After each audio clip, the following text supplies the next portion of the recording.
I'm 95. Good morning, young people. And you are young people if you're not 95.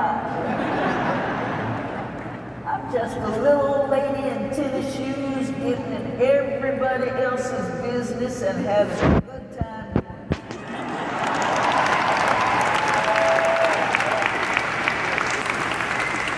I was born in Marshall, Texas in 26.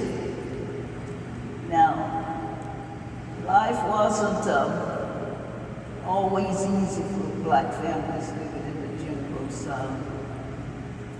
But we moved to Fort Worth in 1937 and 39. My parents bought a house in a mostly white neighborhood in Fort Worth, and some folks didn't like that.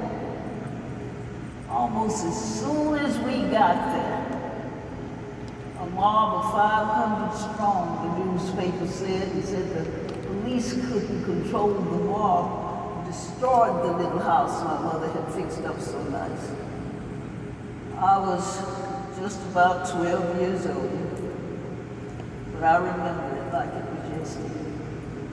I never talked about it, not to my children, nor my grandchildren, nor my friends. My parents sent us to friends a little way, maybe several blocks away. They left undercover darkness. And do you know that baby June the 19th, or Juneteenth, that we celebrate in Texas, the end of slavery, the 19th of June. Now in Marshall, it was a big day, a family day. We look forward to it, like Christmas. Parades and picnics and fairs and food and food and food.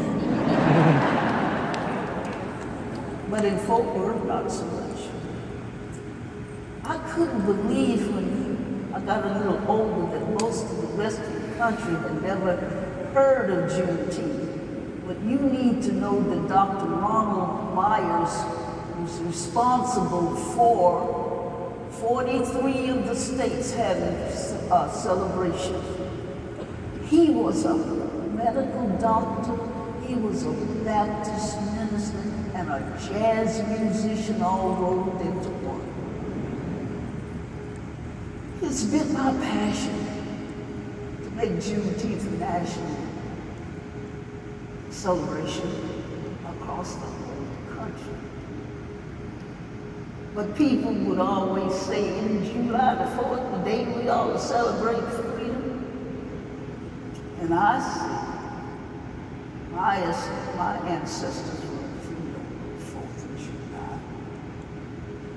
As a matter of fact, I believe we should celebrate freedom from the 19th of June till the 4th of July.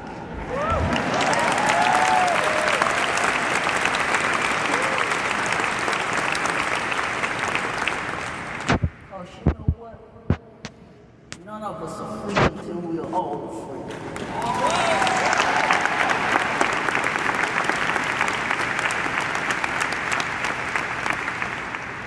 I've worked for over 45 years to make sure Juneteenth is a celebration. I've written presidents, I've led these 2.5-mile walks around the country to commemorate the 2.5 years it took for the enforcement of the Emancipation Proclamation to reach the enslaved. You better know they knew it, but there was no enforcement.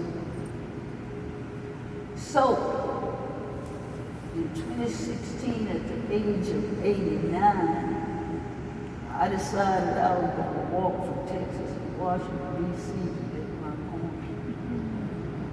And I don't want you to think.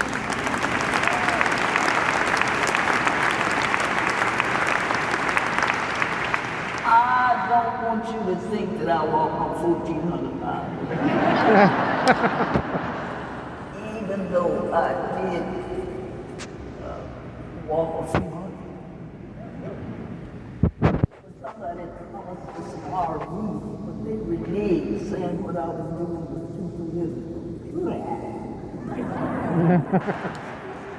But I walked all over the country where I was invited. I was invited to Shreveport and Texarkana and Little Rock, and I was invited to Atlanta and Denver, Colorado, and I was invited to the Carolinas.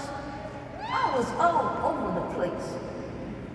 And finally, this year, at 94, I saw President Biden sign the law making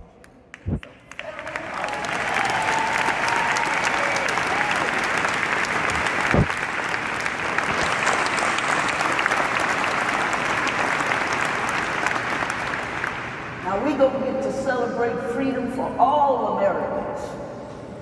And in Fort Worth, we educate people, we tell them about the 12 freedoms the enslaved gave, like the right to read, right to marry, the right to have children and keep your family together, the right to work and get paid for your labor.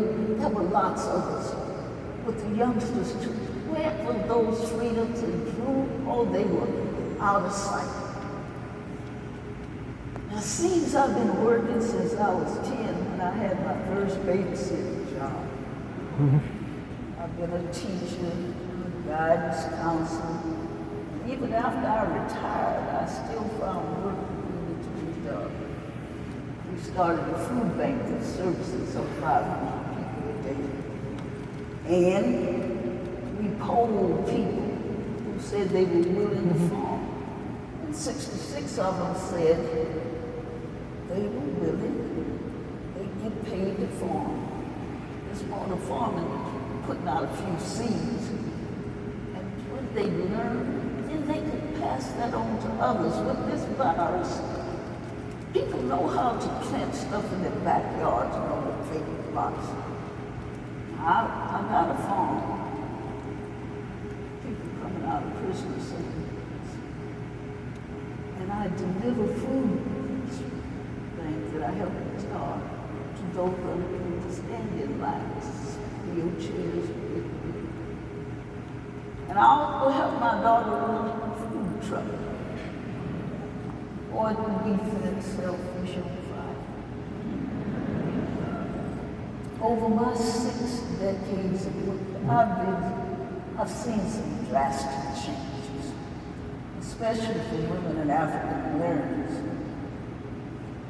I remember being paid $2,000 a year as a teacher, and I knew others were getting more, but I needed a job, and $2,000 wouldn't feed 4 children, so I had a second job.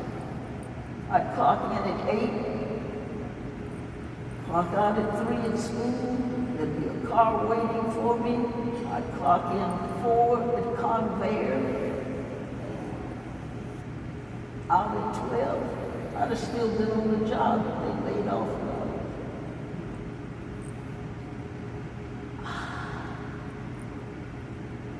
The teachers weren't paid fairly then. Probably be paid a lot more than they give now.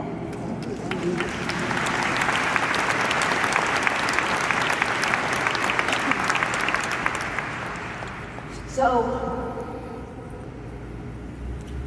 I know a lot of you care deeply about work and you care about dignity, and that's why you're here today. But I've seen older workers, maybe not as old as me, but older than you, being brushed aside because you think they're too old. And why would an older person want to work beyond retirement age? I'll tell you why. Because we still have knowledge and ideas to contribute.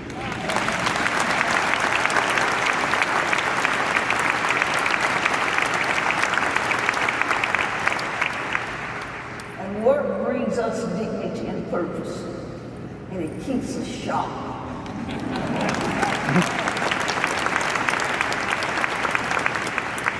I don't think I would have witnessed Juneteenth being made a national holiday if I'd been chosen to retire at 65 and watch lives from the sideline.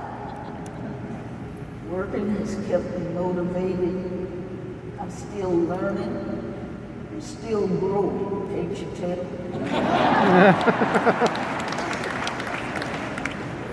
As a matter of fact, I'm what you call an HR trifecta. I'm a woman, I'm black, and I'm old.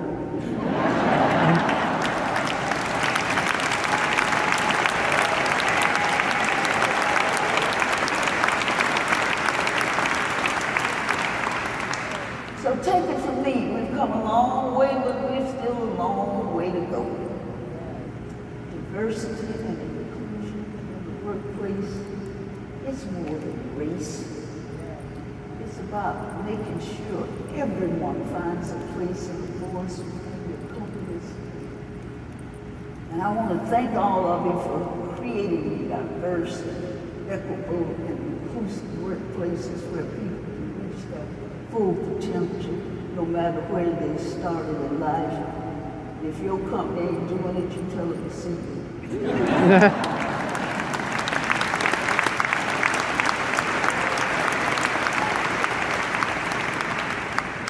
Now I need you to do one thing for me.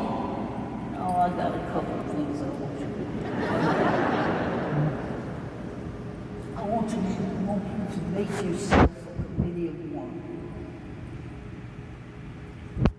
You know the person who's not on the same page you are.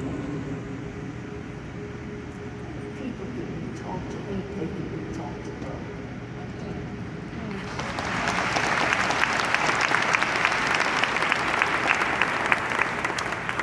So it's your responsibility to change that person's mind. I mean, it's not happening today.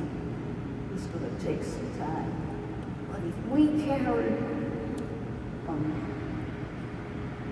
1,500,000 signatures to Congress and we were ready to take 1,500,000 signatures to Congress, that would have been 3 million people on the same page.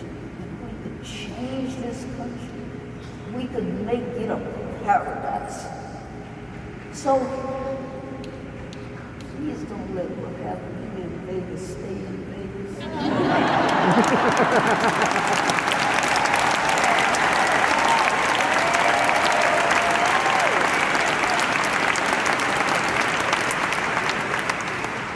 Go back to your companies and share with your presidents and your CEOs.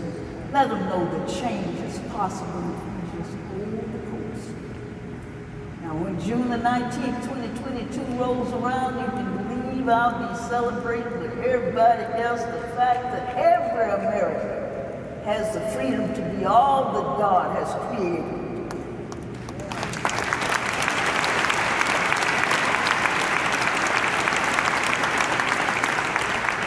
Well, young people, I'll be signing my Juneteenth book for children in the bookstore.